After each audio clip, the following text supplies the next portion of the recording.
All right, let's talk about Ritzer and re-enchantment. So George Ritzer, Ritzer, he is in your textbook, is a professor and writer out of the University of Maryland. At least he was last time I checked, and he would be a neo-Weberian, meaning he's a new or modern uh, Weber theorist. Uh, his most famous work is called The McDonaldization of Society, and in it he goes through. Now, recall, Weber's biggest thing that we've talked about so far is rationality, bureaucratization, and Ritzer takes that and updates it on the modern world by specifically looking at McDonald's. Now, if you think about McDonald's and why they were successful initially, and this writing is about 20 years old, so you know you can fit in different brands how you want. Burger King, Chick-fil-A, but McDonald's is important because they were the first. They what they did is they standardized their product. They standardized their workflow. They standardized maybe their prices, and just really tried to make a very consistent hamburger, cheap and efficiently as possible, with the idea that clientele, customers would, if they went to a McDonald's franchise somewhere, they would know exactly what they were going to get. They would know the value of what they were going to get. It might not be filet mignon, but for $1.50, you can get halfway decent hamburger.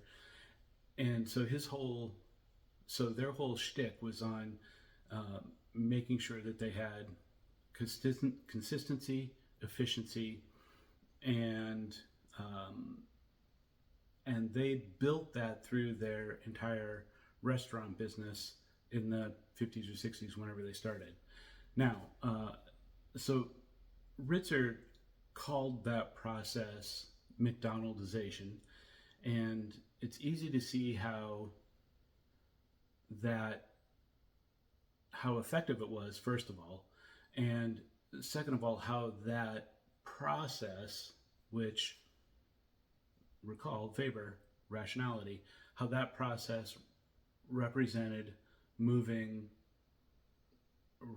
rationality and bureaucratization, moving through really all of the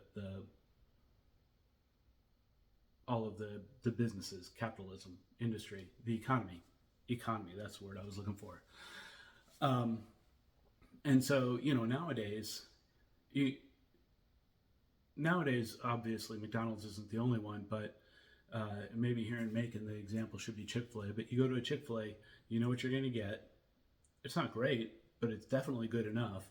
The prices are okay. The service is consistent. It's consistently fast. They know how to get 48 cars through a drive-up window fairly quickly. Uh, it's it's great, and if you go to a Walmart, you know what the Walmart's going to be like. If you go to a Lowe's, you know what the Lowe's is going to be like, and um, and all of those businesses are consistent, standardized, and efficient, and that's why they're making money.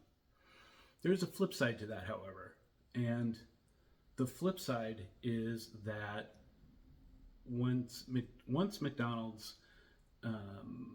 mastered that process, and that process of standardization started going, permeating out through the rest of society, uh, you know, you start to lose your local hamburger joints, right?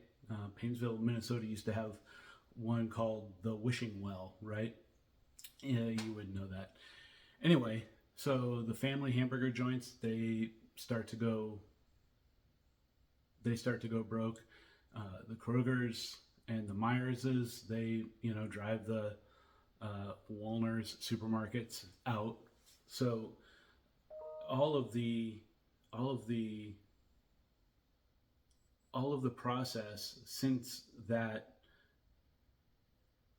all all of the processes in the economy since that era have been consolidation and standardization. And we get consistent stuff when we get it cheaply, but the cost is we start to lose local distinction. We start to lose, small businesses and such.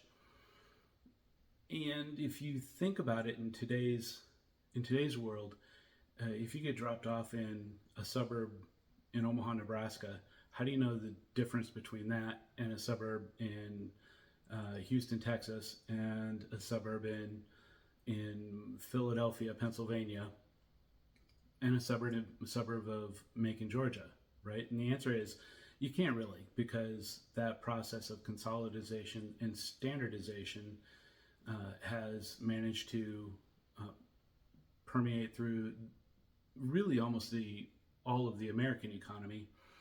And some of the reasons people get frustrated with Americans isn't really that we're doing anything wrong, but the processes of the modern global economy are making it so now you have McDonald's in Paris, right? Or now you're selling, Britney Spears, oh, she's old, Taylor Swift music in Hong Kong. And so that consistency and standardization and efficiency come at the cost of local variation. A few years ago, I just heard this last night, and it's undoubtedly true. Maybe not the number, but I heard that if up to a few years ago, there was something like 6,000 languages being spoken in the world nowadays. But as the internet grows and communication goes online, which ends up being mostly in English, then those languages start to go away. I've heard people complain that the Southern accent is weakening. And why is that? It's because, we're all very mobile, we're all online, we're all watching the same TV. And so, so our accents tend to, merge towards the middle. And it just is what it is. So that's the process of McDonaldization as Ritzer sees it. The cost is, all this local variation. And if you recall, Weber, one of his things was that the world becomes disenchanted. So one of the questions Ritzer asks for himself, and that I think you guys might get a kick out of thinking about, is there a chance for people to re-enchant, right? To find meaning in a world or variety in a world where that meaning and variety gets continually stripped away in the name of standardization. So one of the things that I think is fun about that is, there are, well, in the music world, there's people want me. In the music world, there's this whole move towards vinyl records and audio cassettes. Having lived in the world of vinyl records and audio cassettes, I'm not sure those are wonderful things, but you do have, you do see, some attempt to avoid that process of everything getting sucked into your phone and becoming. Let me make this quiet.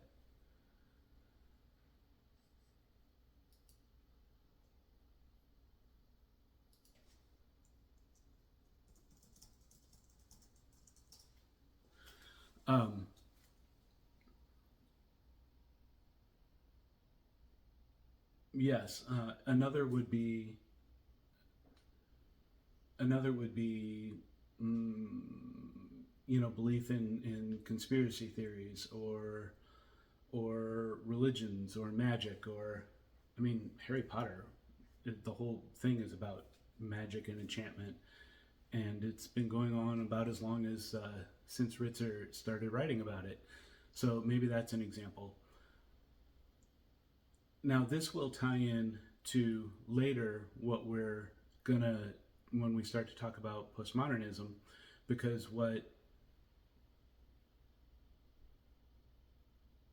because that process of reenchantment, or trying to think about what the world is beyond rationality on one hand and chaos on the other, is which, oh, some of you did address in your QPQIs. Good job. It's very much what we're trying to figure out, how to be human in a world that's more and more standardized. Weber saw this question 100 years ago, and I don't think it's like it's not like it just went away. And in fact, when you think about it, there's been pushback against the standardization and the machine age all along, whether it was the beatniks like Kerouac and Ginsberg, or people running off to join cults, or or modern day hippies and granola goth kids. There's all sorts of stuff. So okay, so let's see. We talked about Ritzer. We talked about being a neo-Weberian. We talked about McDonaldization, and then the next question. So I didn't really give you an answer to how do people re-enchant. That's a thought question, and maybe people don't need to re-enchant. Maybe we can live in a world without it. But that's what we're going to end this one is. What does re-enchantment look like, or is it even possible? Right? Good question. Thanks.